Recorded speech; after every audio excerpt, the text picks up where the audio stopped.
Viewers, Sumitra রান্নাঘরে তোমাদের সবাইকে অনেক অনেক স্বাগত। আজকে তোমাদের দেখাবো নিরামিষ একটা সবজির রেসিপি। তার জন্য দেখো এখানে সবগুলি সবজি, ঝিঙে, আলু, বেগুন, কাঁচকলা, শসা আর সজনে ডাঁটা, লাউয়ের ডুবা সবগুলি আমি একসঙ্গে কেটে নিয়েছি। তো এগুলি ধুয়ে পরিষ্কার করে নেব। আর খেসারি ডাল দিয়ে সবজিটা করব। আর এখানে নিয়েছি ডাল। তো ডালটাকে একটু ধুয়ে পরিষ্কার করে কুকারে সিটি দিয়ে নেব। আমি ভিজিয়ে রেখেছিলাম ডালটা।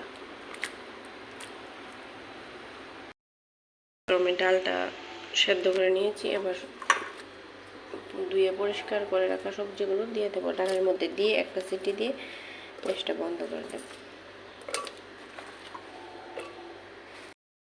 তো সেদ্ধ করে আমি ডাল আর সবজিটা নামিয়ে নিয়েছি। এর মধ্যে আমি দিয়ে দিচ্ছি সামান্য জিরে গুঁড়ো,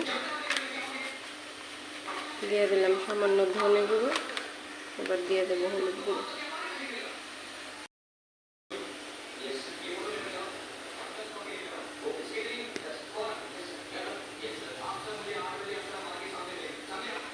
এবারে দিয়ে দিলাম হলুদ গুঁড়ো আর দিয়ে দিচ্ছি চেরা কাঁচা লঙ্কা।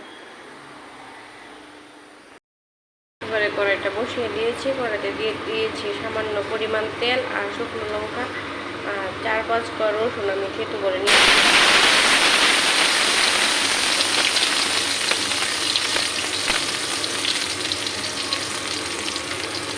এবারে দিয়ে দেবো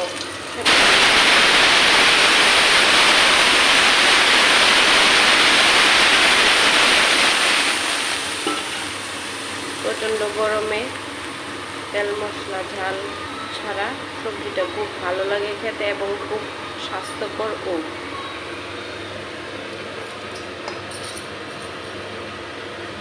এবার দিয়ে দেব স্বাদ অনুসারে নুন, দিয়ে 5 মিনিট ঢেকে দেব।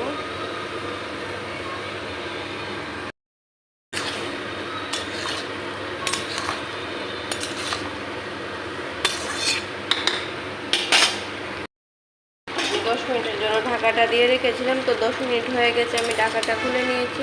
তো আমার রেসিপিটা মোটামুটি রেডি হয়ে গেছে। এবার আমি নামিয়ে নেব।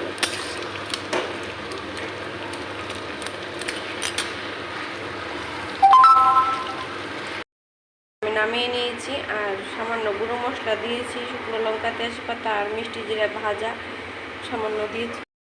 আমি আগে থেকে বানিয়ে রেখেছি। তো এই গরমে ঠান্ডা ঠান্ডা রেসিপি পেতে অবশ্যই আমার চ্যানেলটাকে সাবস্ক্রাইব করবে। আর আমার এই রেসিপিটা কেমন লাগলো তোমাদের অবশ্যই কমেন্ট করে জানাবে। ভিডিওটা দেখার জন্য অনেক অনেক ধন্যবাদ তোমাদের সবাইকে।